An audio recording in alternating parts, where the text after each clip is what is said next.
एक बार फिर आपका स्वागत है मेरे चैनल पर। और दोस्तों, आज हमारा टॉपिक है सुनामी पर निबंध। सुनामी पर निबंध, ठीक है। तो दोस्तों, सुनामी पर निबंध पूछा जा सकता है, कई बार पूछा भी जा चुका है। तो किस प्रकार आपको निबंध लिखना है सुनामी पर? तो दोस्तों, प्राकृतिक आपदा में सुनामी पर निबंध की बात हम पर चर्चा कर रहे हैं आज। तो अभी तक आपने मेरे यूट्यूब चैनल को सब्सक्राइब नहीं किया तो कर दीजिए, वीडियो को लाइक करो, दोस्तों के साथ शेयर कर लें।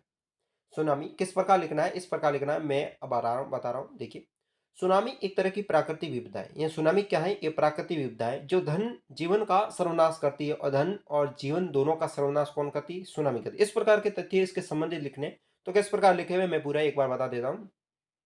ये एक ऐसी आपदा है जिसमें समुद्र के तल से भयंकर कंपन होता है, तेजी से बड़ी लहरें श्रृंखला आसमान की और ऊंचाई की तरह जैसे पहुंच जाती हैं और विनाश का रूप धारण कर लेती हैं। भूकंप की वजह से सुनामी जैसे प्राकृतिक आपदा जन्म लेती हैं। इतिहास गवाह है कि सुनामी कितना खतरनाक है।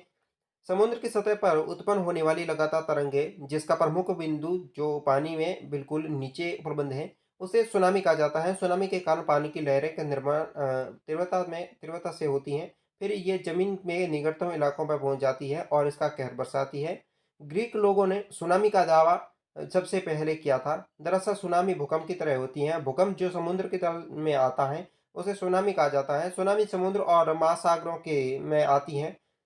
समुद्र की लहरें 11 मीटर और 18 मीटर तक की ऊंची होती हैं। समुद्र के तटों पर आफत मचा लेती है। साल 2004 में हिंद महासागर की सुनामी लहरों की वजह से लगभग 3 लाख लोगों की मौत हुई थी। सुनामी के कई देशों ने में Bharat, Thailand, Maldives, Malaysia, Somalia, Bangladesh इत्यादि देशों में भयंकर विनाश किया था। सुनामी समुद्र में तैरने वाले नावों, बड़े बड़े जहाजें सब कुछ खत्म कर देती है। पेड़ पौधे नष्ट कर देती हैं। समुद्र तटों पर तटीय क्षेत्रों बसे गांव, बस्तियां, मकान, विशाल इमारतों को पल भर में तबाह कर देती हैं। सुनामी के नाम से लोग कांपने लगते हैं। सुनामी बड़े बड़े शहरों में भी कष्ट कर देती है, जान माल का बहुत नुकसान पहुंचाती है। झीलों के जल में भी सुनामी का विनाशकारी और भयंकर लहरें उत्पन्न होती हैं। ये तट के पास विनाश विशाल विशाल हो जाती है। झीलों में उठने वाली लहरें समुद्री लहरों की तरह इतने भयावह नहीं होती। झीलों में पैदा हुई लहरें इतनी दूर नहीं जाती, और समुद्र में आई लहरें इस प्रमुख बिंदु में कई दिशाओं में यात्रा करती हैं। इसका विनाश तांडव देखा जाता है।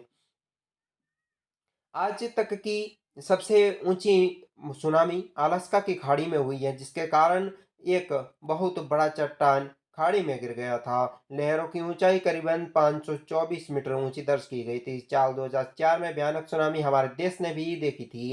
यह भयानक सुनामी बिंदु उत्पन्न इंडोनेशिया में हुआ था, जिसमें लाखों लोगों की मौत हो गई थी। इस सुनामी ने अपने मुख्य बिंदु से होते हुए कई देशों तक यात्रा और विनाश किया था।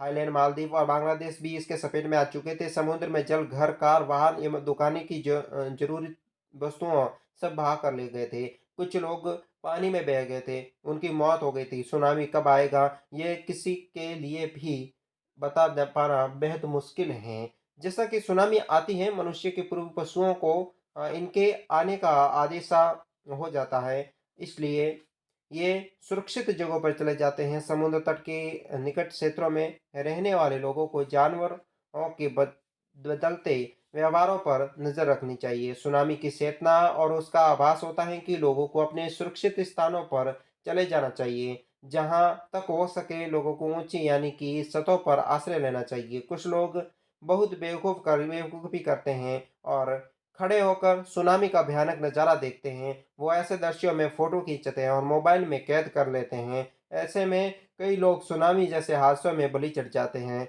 लहरें इतनी तेज होती है कि लोगों को डुबा ले जाती हैं। इन स्थानों पर जहां सुनामी अपने प्रबल अनुमान किए जाते हैं, सरकार को आपातकालीन निकासी योजना बनानी चाहिए। इससे लोगों को सुरक्षित निकाला जा सकता है। वर्ष 2004 में देश के कई इलाकों में सुनामी की चेतना सिस्टम लगवाया है। ये ऐसी कोई आपदा होने के पहले लोगों को सतर्क कर देती है।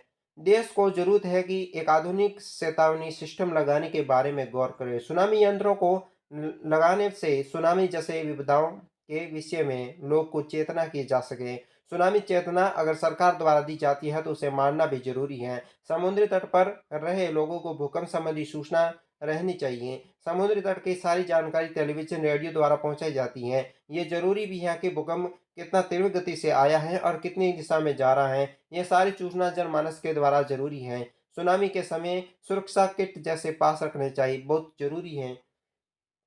ये सारी आवश्यक वस्तु लोगों की ज़रूरतों के वक़्त काम आ सके। ज़रूरी साधनों, टॉर्च, दवाई, मोमबत्ती, खाद्य सामग्री, पैसे इत्यादि सामान लोगों को रखना चाहिए। अगर सुनामी जैसी परिस्थितियों को कोई भी घायल हुआ हो तो तुरंत बचाव दल के लोगों द्वारा संपर्क करना चाहिए। लोगों को ऐसी गंभीर आपदाओं के समय एम्बुलेंस और डॉक्टर का नंबर अपने पास रखना चाहिए। इसका निष्कर्ष या उपसंहार ये निकलता है कि सुनामी एक खतरनाक आपदा है। ये पृथ्वी के गुरुत्वाकर्षण के प्लेटों के समंदर के नीचे की ओर खींचता है। इस वजह से भयानक लहरें जन्म लेती हैं। मनुष्यों को अपने पर्यावरण का संरक्षण और संतुलन बनाए रखना चाहिए ताकि इस विनाशकारी परिस्थितियों को उबर सके या उसे दोस्तों सामना कर सके। तो आज के वीडियो में से इतना ही। सुनामी के संबंधित आज का जो निबंध है वह यहीं पूरा होता है। चैनल सब्सक्राइब करें, लाइक करें, वीडियो के लिंक को दोस्तों के साथ शेयर करें ताकि सुनामी के संबंधित आने वाला जो भी निबंध है उसे आप सही ढंग से कर सकें।